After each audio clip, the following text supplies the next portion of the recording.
A girl named Alice got tired of walking all day without doing anything. The heat made her sleepy. Suddenly she noticed the white rabbit, who was in a hurry somewhere.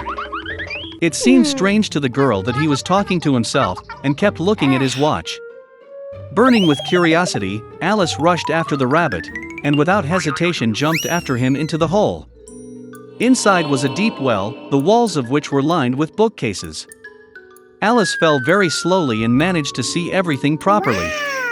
Once at the bottom of the well, the girl noticed a glass table with 3 legs.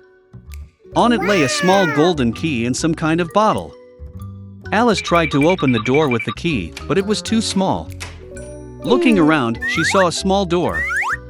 To open it and find herself in a magnificent garden, Alice had to drink from a bottle from the table. After taking a couple of sips, she began to decrease in size. The girl shrank so quickly that she did not have time to take the key from the table. Then she saw a magic pie on the floor. As soon as Alice took a bite, she began to grow rapidly upward. The girl grew so much that she could not go through the cherished door again. Alice began to cry so much that soon a huge puddle formed near her. At that moment she noticed the white rabbit. The girl called him, but he was in a hurry, and in fright dropped his gloves and fan. Alice picked them up and noticed how she began to shrink. The reason was a magic fan. Alice fell into a pool of her own tears. When she was thrown ashore, the girl again noticed the rabbit. He confused Alice with his maid, and ordered to immediately go home for new gloves and a fan. The girl ran to carry out the order. In the rabbit's house, she could not resist curiosity, and drank some liquid from a bottle. This led to the fact that Alice grew to gigantic proportions, and quickly filled the whole house. She was able to shrink only thanks to the pies.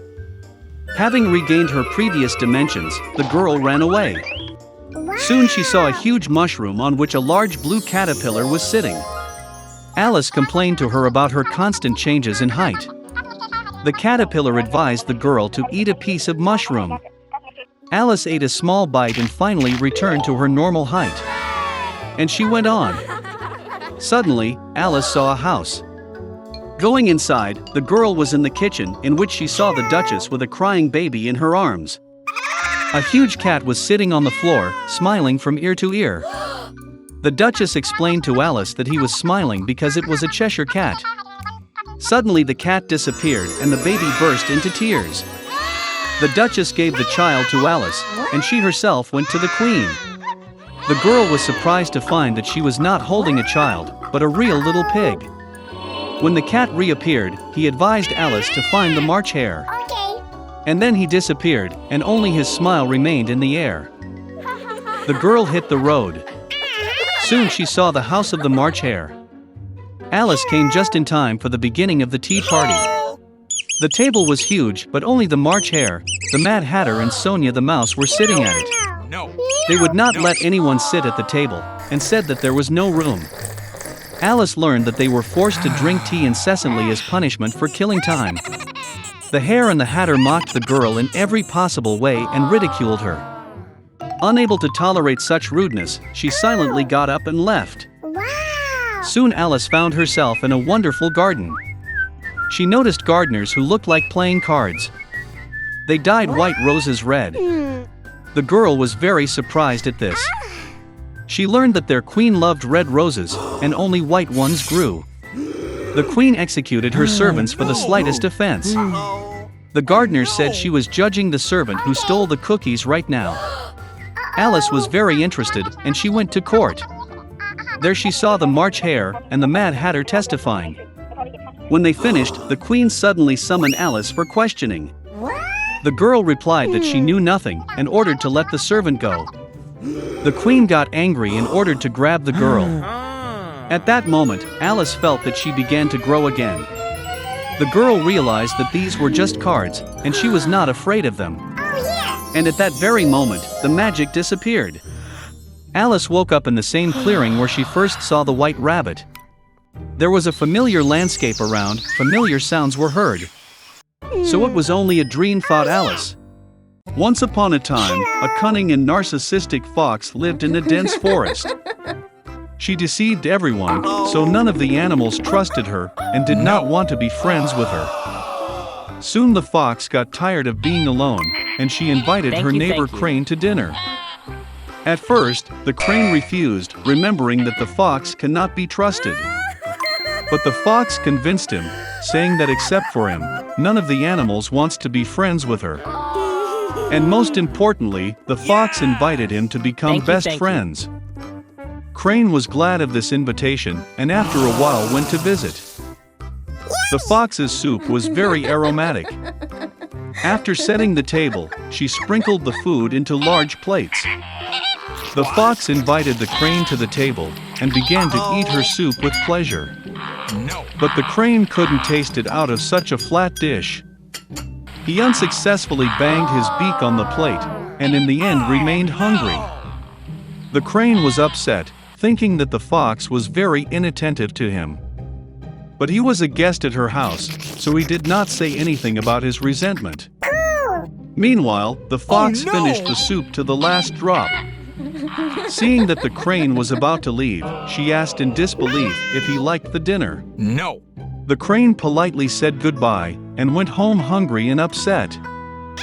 After a while, the crane decided to teach the fox a good lesson. He went to his girlfriend, and politely invited her to dinner. Lisa was very happy with the offer and agreed. Having prepared dinner, the crane took out 2 tall and narrow jugs for himself and the fox. He set the table, and put the food in the jugs. By this time the fox had come. She was very hungry. The crane invited the guest to the table, and the friends proceeded to dinner. The fox tried to eat from a narrow jug, but nothing came of it, because the vessel was too narrow. Meanwhile, the crane ate with ease with its long beak. When he finished, he saw the fox trying unsuccessfully to eat. Crane asked if she liked the dinner. But the fox replied that she could not eat anything due to the fact that the jug was too narrow and long. The crane was expecting a similar answer. He reminded the fox that he had left her house hungry because the plate was too flat. And then she realized her mistake. She felt ashamed that she was so inattentive to her neighbor. Lisa apologized and said that she could not even think that he would not be able to eat from such a plate. Crane forgave her and said that henceforth they need to remember their differences. Having said this, he brought a large plate from which the guest could easily eat her dinner. When it was time to say goodbye, the fox got an idea.